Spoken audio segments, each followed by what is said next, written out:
All right, well, welcome everybody.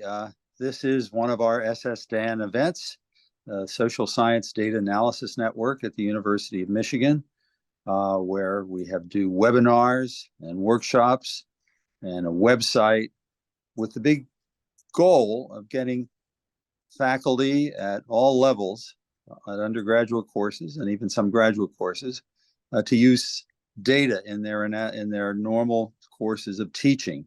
One of our major goals is to have faculty who teach courses that are not statistics courses or not methods courses to embed some kind of data analysis in a substantive course, whatever it is, across the sociology or economics or any one of the social sciences or related fields, so that students, even early on in their freshman year or their sophomore year, when they're taking just a general course in, say, gender or introductory sociology or something like that, will have some analysis of data experience. And what we especially focus on using data from the US Census Bureau, like the American Community Survey, the decennial census, and other sources, so that they can make it easy for teachers to be able to do this. So today's session, which is our event on Roundtable, is a way that we're going to ask some of the successful people in our program who've used data in their classes as a result of coming to our workshop and their own work afterwards successfully, to share with you, what they've been doing and what their courses were like and how they embedded them in their courses and what this means in terms of their goals in terms of teaching with data and the kinds of courses that they teach. I think this is hopefully will get many of you to continue to work on your modules and send them to us. This session is a way to sort of help to introduce you a little bit more to the kinds of modules that you can produce, people who have already worked on them, to show what they've done and to give you a little bit of incentive to come along. After the presentation of these different modules, there'll be a Q&A period, and that'll be toward the end of the hour. It'll be about 4:45, 10 minutes of 4 on the East Coast, where you can just sort of dive in and ask questions of the people who presented their materials. Or in addition, we have some of our long-standing SSDAN faculty with us. One of them is Jill Bama of Berea College, and the other is Esther Wilder of the City University of New York, Lehman College, who will be here to also comment perhaps on some of the modules that are presented, but also to field questions. I'm going to ask each of them to sort of say a few words just about who they are and how they get into SSDAN, just a very short introduction. Jill, do you think you can jump in here? Sure. Welcome, everyone. We're delighted that people are here. I've been doing this for, I guess, 20-some years now. Esther and I were part of the very first cohorts who worked on this, and it really has been fantastic for my lower level courses, especially. I love working with data, and I found it's really fun to share it with students. It's hands-on, it's applied. Students start often scared of numbers and they end up feeling really empowered. So I found it to be a really useful tool, and I've embedded it in many of my courses. I'm a big fan, so thank you. And Esther, would you like to say hello? Sure. Hi. So like Jill mentioned, we've been doing this for 20 some odd years and started off coming to a workshop at the University of Michigan way back when. I'm a faculty member in the Department of Sociology at Lehman College, which is a minority serving institution and part of the City University of New York. So I really approach this whole data analysis initiative with a social justice perspective, because I feel like this is really critical for empowering our students to have vital skills, which will help them in terms of employment, in terms of future educational endeavors they may pursue, and in terms of civic engagement and personal decision-making. So I think what we're doing here is absolutely critical. And like Jill mentioned, I think it really is transformative for our students. It really empowers them to have important skills, and it also really changes their attitudes about working with data. So I'm also, like Jill, a big fan and really happy to be here and to learn from what other people are doing as well. So thank you. Well, thank you, Jill and Esther. And you can see the agenda that we have here. We have 3 of our successful faculty members who've done very good jobs with their modules. Lisa Miller of Eckerd College, Andy Sharma of Northwestern University, and Aliya Kuerban of Malloy University. We'll all say a little bit about what they've done, each for about 15 minutes to sort of jump in, tell us how they're doing what they're doing and how successful it's been. This is really going to be a treat for us who've been doing these workshops all these years to find, new people who've been, not new people, but people who've been doing these modules and very successfully. So I'm going to stop here and pass the baton over to Lisa Miller, Department of Sociology of Eckerd College. Lisa? Good afternoon. Thanks so much for having me. It's certainly nice to come back full circle and see all your faces again. And as you said, I am at Eckerd College. I'm an associate professor of sociology there, and I have been teaching methods and statistics for roughly 10 years now. However, after attending the SSDAN workshop in the summer of 2017, it essentially resulted in me thinking much more carefully about how I could integrate quantitative literacy opportunities across the sociology curriculum. And so that workshop was really foundational for me in thinking about the importance of quantitative literacy more generally. And so I suspect that I'm going to be preaching to the choir this afternoon based on some of your comments, but for individuals out there who perhaps haven't ever taught statistics in your classroom, I want to make a case for why you should consider doing that in a wide array of your classes, besides just a statistics classroom. First, I want to give a little advice before you assign a module. Before you create your own module and assign it, or perhaps use someone else's module from the SSDAN website, I would tell you that you need to think about buy-in before assigning your module. As Professor Bauma mentioned, for example, students often are very apprehensive of statistical analysis. And the module I'm going to talk about is one that I do in my sociology of gender class, which doesn't just recruit sociology majors, but often recruits students from a wide array of majors because they get what's considered a social science credit or an S designation for their general education requirements.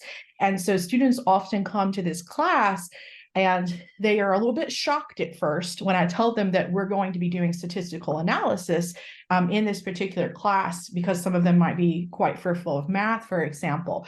And so before I actually assign the module, I work on buy-in in terms of convincing them of why they should care about data analysis. And sometimes I'll ask them a question like, what are the dangers of living in a society where people don't have scientific and quantitative literacy? What are the ramifications on democracy, for example, or citizenship, or the creation of public policy when people don't have a good foundation when it comes to quantitative reasoning? And that is a question that some of them have likely thought about given election outcomes in recent years, for example, or given the COVID-19 pandemic when it felt like people weren't paying attention to the reality of data on COVID-19. In the context of my gender class, I will also sometimes talk to them about how data can be really transformative if we're serious about reducing inequality faced by cisgender women or gender minorities. And that often captures their attention if I tie it into the implications for social change, for example. I began integrating quantitative skill development across the curriculum in my gender and society class for the first time, but it's something I'm doing in other classes now as well. And I'm probably going to try out a different module actually next year when I teach Introduction to Sociology. The module that I am using, however, is relevant not just for gender and society classes, that is sociology of gender classes, but it can be used in just about any class that deals with gender. It can also be dealt with in a stratification class, an Introduction to Sociology class, or any class that additionally deals with issues of intersectionality, which I'm going to talk about some today. And so what I would argue is that integrating quantitative skill development across the curriculum is important for a few reasons.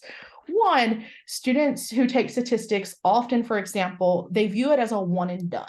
It's this thing that they have to do, that is required, that I can't graduate with this degree unless I just get it over with. And instead, I actually want to push students to become data enthusiasts, to see that actually data analysis is the bread and butter of sociology and of social science more broadly, that it is the very thing that we do that distinguishes us from disciplines outside the social sciences. And so I hope that actually through introduction to my module that they'll become data enthusiasts and to see why data ultimately matters. But through data analysis opportunities, I have found over the years that students become more comfortable with quantitative information. The more practice they get with statistical analysis, the less fear they have of math, for example, which was profoundly important in terms of getting them to comprehend statistics. And then more generally, additional practice leads to greater quantitative competency. And so that is the brief version of a TED Talk I would give on why opportunities for quantitative analysis is just fundamentally important across the entire curriculum and moving beyond a one and done statistics course type of model. And so I digress for the moment, and I'll talk to you more about the module that I do in my gender and society classroom. So in terms of my specific module, let's see if I can put the link in the chat real quick. Actually, that might be useful for folks. Let me put the link in the chat so that people can access it. Perhaps you want to follow along as I talk about it. Okay, so I put the link in the chat so that you can see it specifically. Are you guys seeing my PowerPoint again? Okay, fantastic. So with my module, I have several learning outcomes in mind. In terms of my gender and society class, we will have already talked about gender inequality extensively in the classroom. And we will have also already introduced the concept of intersectionality, namely that different forms of oppression and privilege intersect with each other, and they shape different important life and social outcomes. And so we've been exposed to the theory at this point, and I really want to bring that theory to life. And so I'll do that through this particular module, so letting the data really tell the story about intersectionality, that is, that multiple social identity characteristics are fundamentally important in shaping different kinds of social outcomes, namely economic outcomes through the use of the data that we see here. And so by the time that students complete the module and assignment, they'll understand how data supports the idea that there is in fact a gender wage gap. They're also going to understand racial differences in earnings. And like I said, they're going to really see the concept of intersectionality come to life. In addition to that, other learning objectives for this module is that by the end of the assignment, the completion of the assignment, students will understand the difference between an independent and dependent variable. They'll understand how to formulate hypotheses, and they'll also get exposure and be able to read and describe univariate and bivariate tables. And then they'll understand the logic of control variables and why we included them at all. And so I'll also show you the kinds of tables that they analyze when a control variable is actually included. And so this is big picture what we're focusing on in the module itself. Now, before I show you some aspects of the module, I would be remiss not to point out that you do have to do a lot of legwork in the beginning so that they understand the statistical concepts that are required of them to actually carry out the analysis.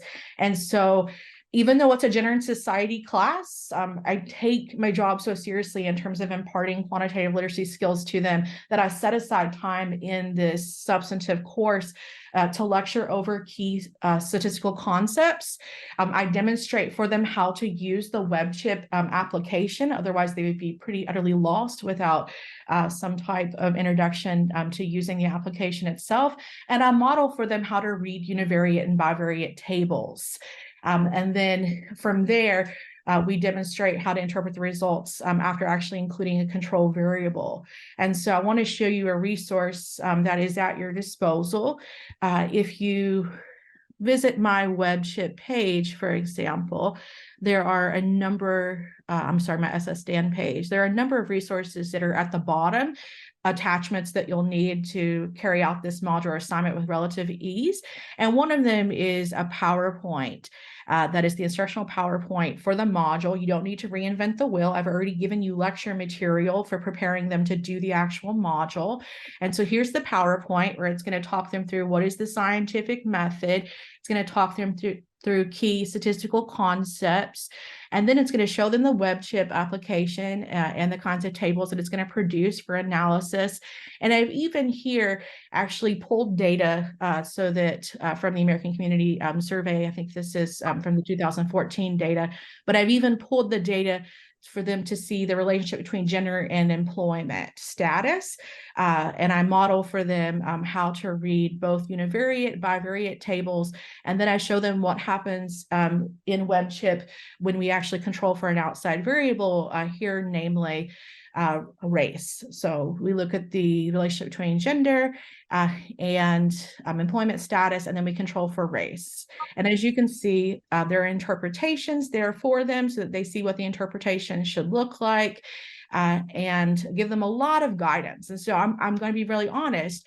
There is some legwork that you have to do so that they can actually do the statistical analysis, but it's ultimately worth it in the end, so that they do get these necessary skills. But definitely pull up the SSDAN website for my module and look at the instructional PowerPoint so you don't have to reinvent the wheel and doing the necessary lecture and setup so the module goes successful. So with that in mind, what students will do is they'll be responsible for using WebChip to do the analyses. In addition to that, I want to show you a resource that they use, namely, as you'll see on the SSDAN page, there's a link to the actual assignment sheet. And on the assignment sheet, there's part 1, and they're going to answer a series of questions about the data. They start with just looking at the descriptive statistics for the US population, the tables there. They're then going to do some hypothesis formation, which you'll have prepared them for, identification of independent and dependent variables. And then that's when they start doing their cross tabulations using the WebChip app, where they're going to look at the relationship between both gender and earnings, and then they're going to control for race. And so you'll see that part 1 makes them answer a series of questions that you'll later grade and give them feedback on. And then as I'll talk about, they use the analysis that they've done to actually write a research report, which I'll come back to briefly. Okay. So one of the first parts of the module is that they're going to need to look at the descriptive statistics for the population to understand who are the employees, for example, using the American Community Survey data. I pulled the 2019 data. You can always pull the most recent year for this specific module. And then they're also going to initially look at the bivariate relationship between gender and earnings. But one piece of advice that I would give you is really make sure that you're very clear in providing instructions to them about reading these bivariate tables. So do that in the pre-lecture, of course, so that they understand how to read the bivariate table. One thing that I'll often tell them is that here it's very useful to either focus on the top earning categories or the low earning categories. In teaching statistics over the years, I have found that students, they think that they need to write a book when they analyze a bivariate table. And so you want to tell them, keep it simple, keep the interpretation simple. It should be clear and it should be concise and it should be to the point. Tell a sociological story and use the numbers to back up that sociological story that you've told. And so here's an example, for example, of the kind of interpretation that I'm guiding students to say. I'll tell them, you want to begin with a sentence about what the table looks at. Tell the big picture story, which is namely that this bivariate table shows that men earn more than women in the workforce, and then use some of the statistical information, namely about top earners, to make the case or to illustrate the big picture story. And so keep it very simple. And so that kind of guidance can be really helpful for students so they know what type of information that is expected of them for the actual interpretation. And so this is the first part of the analysis. They're then going to control for race using the WebChip application. And so we're looking at the relationship between gender and earnings, but then I want them to control for race to see, one, does the relationship between gender and earnings still hold? That is, do we still see evidence of a gender wage gap after we've controlled for race? And then this part of the analysis is going to go one step further, and it's going to ask them to consider racial differences in earnings among among women and then among men. And so as you can see, part of what students are gathering in this analysis is that it is not sufficient to look at one identity characteristic, such as just gender, when we look at economic outcomes in America, but rather we need to see how the intersection of two categories will lead to very different kinds of economic outcomes. And so the students will look at bivariate tables for varying racial groups is what you're going to see here. So WebChip is going to produce a table for white employees, Black employees, American Indian, Asian American, Hispanic. There are some other tables that we'll produce as well. However, I have found that it works a little better to just hone in on the analysis for a few specific racial groups versus all 7 racial groups. Just makes the analysis a little bit more manageable, because students can get really overwhelmed very quickly with the analysis. So make the analysis manageable for them is what I would tell you. And so they're going to read this bivariate table for each racial group, just as we had instructed them to do previously. For example, I tell them again, maybe focus on the top earner categories, and they're going to see that, yes, there is a gender wage gap amongst every racial group in America. And so they've controlled for the variable, and they see that even when I account for this third-party factor, that relationship between gender and earnings continues to hold. However, I ask them another question when they fill out part 1, the questionnaire. I ask them to consider how the size of the gender wage gap varies across racial groups. That is the effect perhaps smaller among certain groups when we look at the relationship between gender and earnings? And they'll conclude that yes, very much so. The gap is larger among some racial groups and smaller amongst others. And then the other part of this analysis, which is important to pay attention to, is that they're going to compare across tables. And this is something that you have to be really clear to them about. So I asked them, are there racial differences in, for example, men's likelihood of being top earners? Are there racial differences in women's likelihood of being top earners, for example? And so they can compare across the tables. So they might see that among white men, for example, 23.2% report making over 100,000, compared to only, for example, 8.9% of Black men report making over 100,000. And they can do that for every single racial group, whichever groups you tell them to focus their attention on. And then they'll do the same thing, and they'll compare across tables for our women employees as well. And so, yes, there are a lot of convoluted steps of the analysis, but if you demonstrate it to them beforehand, they're perfectly capable of carrying out the analysis. So what happens after they do the analysis? Here's what they're going to see. Here's what they're going to come to find. They're going to find that the reality of intersectionality, it is alive and well. That is, it did not suffice to look at one identity characteristic in shaping earnings or economic outcomes in America. They will find evidence of a gender wage gap. Again, they're going to find that after they control for race, a gender wage gap still exists. That is, race cannot explain away the relationship between gender and earnings. But they're also going to find that the gap is smaller among Black and Hispanic employees. So race is an important part of the story when we're trying to understand the gender wage gap. Namely, men of color are getting penalized economically, is another way of thinking about that. That is, white men tend to be relatively privileged when it comes to access to resources such as earnings.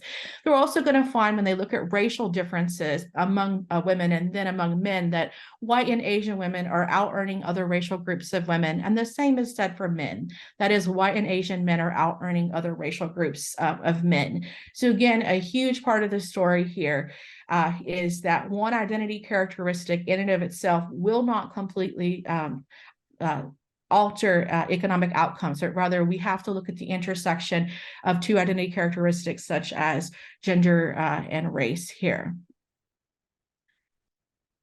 So the good news is that students do part 1 of the analysis.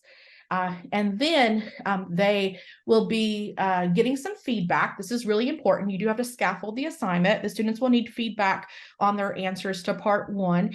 And after they get feedback from you, they're going to write a 5 to 6 page research report, which is actually pretty cool. One thing that I actually often tell my students is, hey, are you interested in graduate school? You're going to have a research report that you can use for your graduate school application here. And that will bode well for you to demonstrate that you can do some elementary statistical analysis to your perhaps graduate application or admission kinds of committees. As this is a great writing sample for them to use in the future. And in that report, they're going to have an introduction section, a data and method sections, a results, discussion, conclusion, a works cited where you could ask them to cite required course readings or to rely on outside sources about the gender wage gap to make sense of their findings. And then they do need to include an appendix with screenshots of the tables. If you look more specifically at my assignment sheet, you will see very detailed instructions about what the students are asked to go into each of these sections, because they need a lot of instruction and guidance about how to actually write a research report. So that's part 2 of the module. Here are some important considerations that I want to give you before you try out this module. One thing is that, again, I'm not going to lie, there's a large time investment. You do need a lecture about statistical concepts if you're doing this in an upper level kind of class that's not a statistics class. Don't take for granted that they have knowledge about statistical concepts, because they may not have that information. And without equipping them with the tools necessary, they're going to be overwhelmed, and they will frankly probably be resentful if you don't give them the help that they really need to carry out this analysis. But by the time that it's over, like Professor Bauma said earlier, students really do feel empowered that they were able to tackle this kind of task despite being apprehensive about it. They become much more confident in their quantitative reasoning kinds of abilities and so forth. And in my case, I found that they also they tend to hate math a little less when they get more exposure to it, which of course bodes well for everybody. They come to see the value of it. Like I said, you have to scaffold the assignment. Students do need some feedback. You don't want them to embark on a task of writing the research report and to include inaccurate conclusions. And so go ahead and give them the feedback on part 1 so that they have some confidence that they're going to include appropriate and accurate statistical conclusions in their actual report. And be aware that you might have to call some students into office hours to help them if there are comprehension issues. So there is a time investment, but it is worthwhile in the long term. And then I'll also just pinpoint one other resource, which is that there is a quantitative assessment on my SSDAN module webpage that you can use where you can essentially measure their understanding of statistical concepts. And so feel free to pull that up, for example. You can see it's the quantitative assessment tool right here. So after the module's over, you can assess whether or not they have a good grasp of key statistical concepts. And so feel free to take advantage of that resource as well. So I think I'm right at about time. And so I'd be happy to take any questions at any point during the hour, however, about my specific module. Thanks again for having me to talk about it. I appreciate it. All right. So I apologize for some background noise. I'm at the public area because I'm traveling to the DC. Hope this is okay. And I will try my best to speak loud. And anyway, so my module, I have 3 goals for my module. This module originally is really designed for my students who are PhD students, and they are taking a elective secondary data analysis. So this is part of the course. One of the assignment I designed is for them, because I feel like even though these students are PhD students, but they are still, I feel like they need more practice in terms of be able to use a theoretical framework to guide their research, to guide their data analysis, to guide, and also to help them putting pieces together. And I feel that's based on my previous years of teaching, and I feel that's something that's missing from their curriculum. So the main goal, the number one goal is really to show them how they can incorporate a theoretical framework. And secondly, I also want to expose them to ACS website, because that's the place that they can find very reliable information about the social demographic factors of the population, specific community, or larger as a state, or even larger areas, regions of the population that they are interested in. Number three is also expose them to the CDC website. The CDC website gives them the opportunity to look into the details of specific disease process that they're interested in, because these are the students in nursing, PhD in nursing. So I'm sure each of them have a specific interest of some kind of disease process, public health related topic. So in this module, these are the three goals. One is to help them to apply a theoretical framework and then expose them to those two websites. And eventually they can group all these three together. All right. So the theoretical framework I introduced to them is this Andersen's behavior model. So the step one, I show them the behavior model. This behavior model used very widely, not just for, not just for nursing. I think even for sociology, public health, this is very frequently used model, widely used and widely tested, and with a lot of references and also applications. And I think this model, not just, for the sake of this assignment, but also I think the model would be helpful later on for them to do any kind of research, could be something for them to reference to. So this is the number one step, is to expose them to the model and show them the factors. What are possible factors, domains of the variables can be relevant to the outcome. And the outcomes, as we can see, there's some different kinds of outcomes, and then different aspects of the factors, such as predisposing, enabling needs. Obviously, for each study, it's unlikely that they will use all of these factors, but at least group them into certain, categories, help them to think, help them to organize the possible, the independent variable. Now, the second step is the one I was talking about, that exposed them to CDC data. At that time,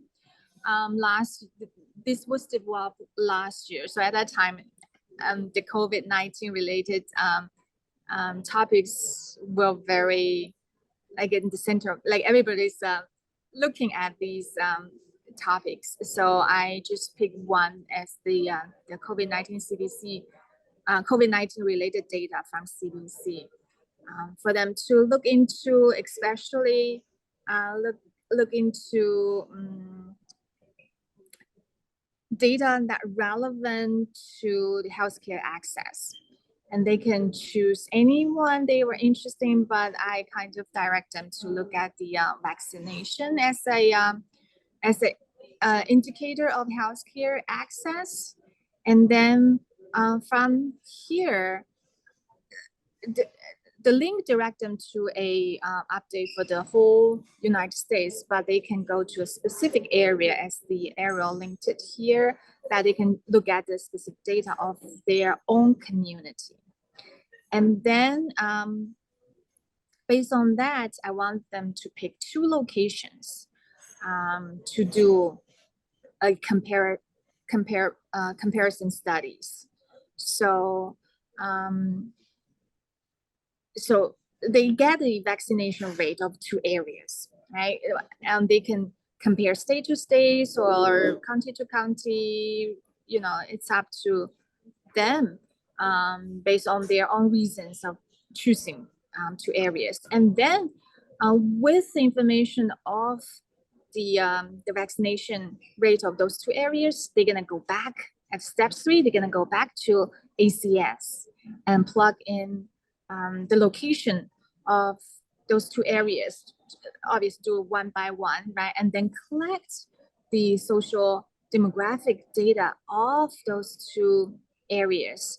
I kind of direct them to use the ACS website has so many great ways of collecting these information, but I think for them something more visual probably is easier for them to collect the data they are looking for. So I gave them the option of using this data wheel, or they can do the quick facts searching. So step 1, 2, 3 are the steps they collecting information, right? They compare and contrast.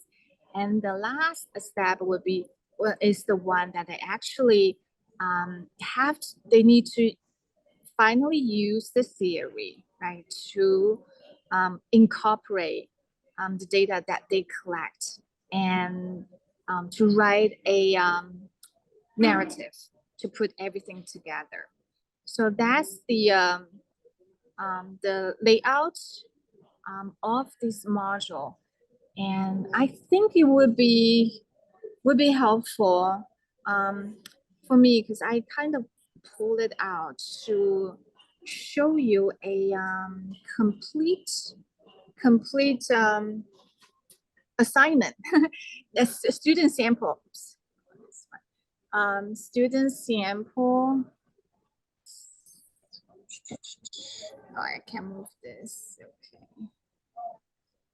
Right, students. Okay, I can. So this student, she did her work based on the instructions. So she picked Louisiana, step 2, Louisiana, and New York, and she did the she also pulled the social demographic data of these 2 locations, and she did her tabulation of the data, and then wrote her. So there's a tabulation of the data of the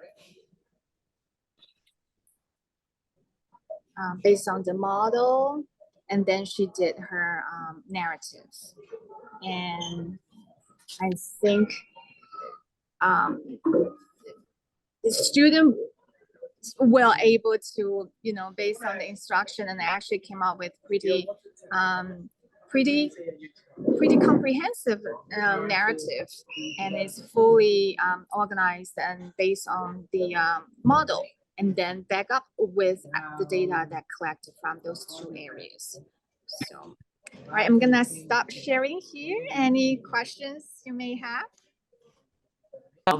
I just, you know, the work you're doing, all of you are doing is tremendous and it's wonderful. And I know, like, you know, you were talking about how much work it involves, Lisa, with the scaffolding and everything. And I see that, I mean, all this work you're doing, going to different websites, getting data from different sources, Aliya, with, you know, COVID data and triangulating that with census data, which I think is great. I mean, Andy is also doing work with the elderly population and focusing a little bit on COVID too. So I thought I like your approach a lot.